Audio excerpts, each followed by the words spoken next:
Yo, what's up guys? Good morning. Nagbabalik na naman ako guys para gagawa tayo ng panibagong tutorial, no? Sa ngayon guys, ang topic natin is patungkol kung paano ba magbayad ng mga bills like sa online na mga inuutang mong installment. So kung bago ka pa lang dito sa channel na to guys, don't forget sa pag-like and subscribe sa ating channel. I-link ko na rin yung ating channel para madali mong mahanap yung ang aming official vlog. So tara guys, at simulan na natin yung ating video.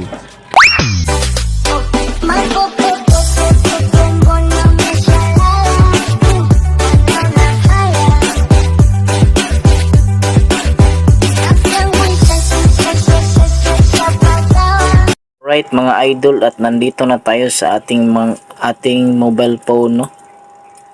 I-recheck natin yung ating babayaran na bills kay Home Credit. Pagkatapos ay i-check na natin yung ating babayaran na payments. Actually guys, yung ating babayaran pala ngayon is yung ating nahiram na kwarta galing sa ating Home Credit, no? Ito pong nakikita nyo guys, ito po yung remaining na outstanding balance na kailangan naming babayaran, no? So that yung last payment pala natin guys is October 11, no? Nakabayad na tayo ng 250 pesos. So ito naman guys, pwede to gamitin sa mga sa mga kanang yung bumili ka na sa mall, pwede itong gamitin yung kwarta mo. So sa mga makita mo lang ito guys sa mga bihirang mga offer sa sa mga meron ng mga datihan ng loan. So tara guys, at simulan na natin yung ating pagbabayad nitong ating kwarta galing sa Home Credit. So ang ating gagamitin na application guys, at ito pong Palawan Pay. So i-log out na natin si Home Credit, no? Puntahan na natin si Palawan Pay.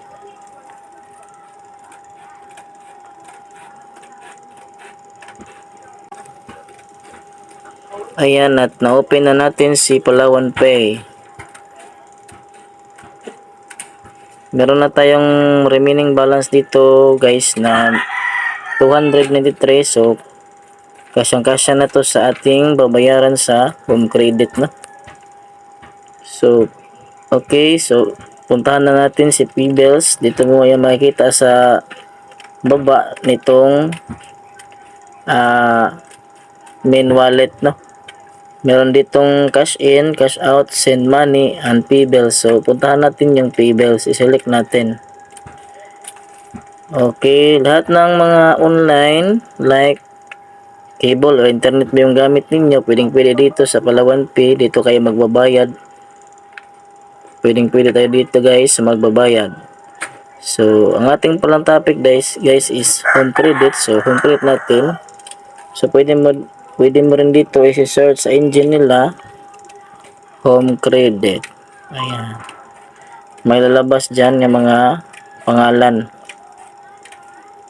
So okay, so i-click natin si Home Credit Philippines kasi ito yung ating topic ngayon. So alright, nakita mo dito rin ang kanyang payments. So ilalagay mo dito guys yung 10-digit contract number ng inyong Home Credit account, at ilalagay mo rin dito guys yung number mo para magte-text kung sakali ay dumating na receive na ni Home Credit yung amount na binabayaran mo.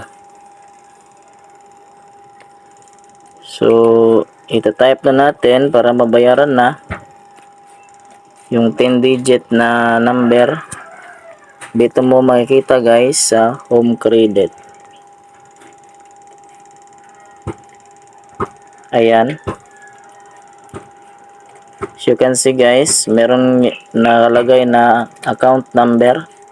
Yan po yung ating gamitin para mabayaran na yung outstanding balance natin. Okay.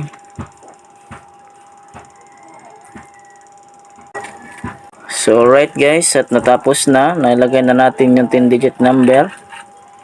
Tapos ilalagay mo rin dito yung number na gamit mo para ma-receive mo yung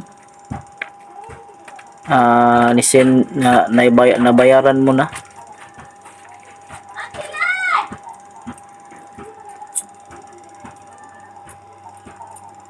At syempre guys, yung amount. Tapos pwede mo lagyan dito guys itong email address. Para syempre, pag hindi mo ma-receive yung text galing sa home credit sa number mo, dito mo ma-receive sa email address.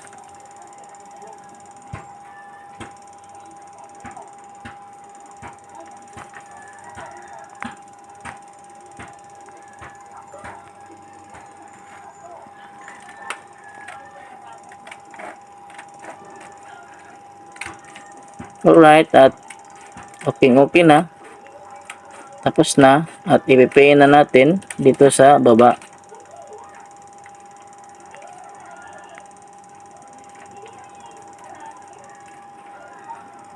At meron nakalagay dito na review payment.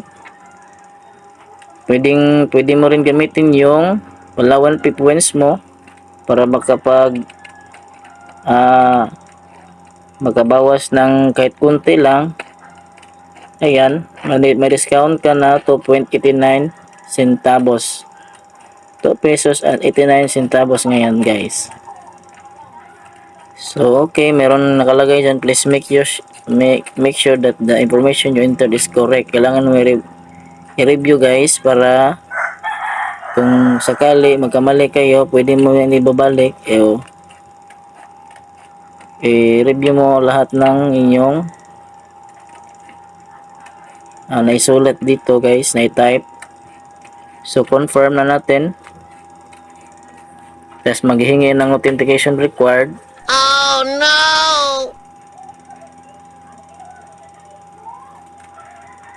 Ayan, at na-send na natin.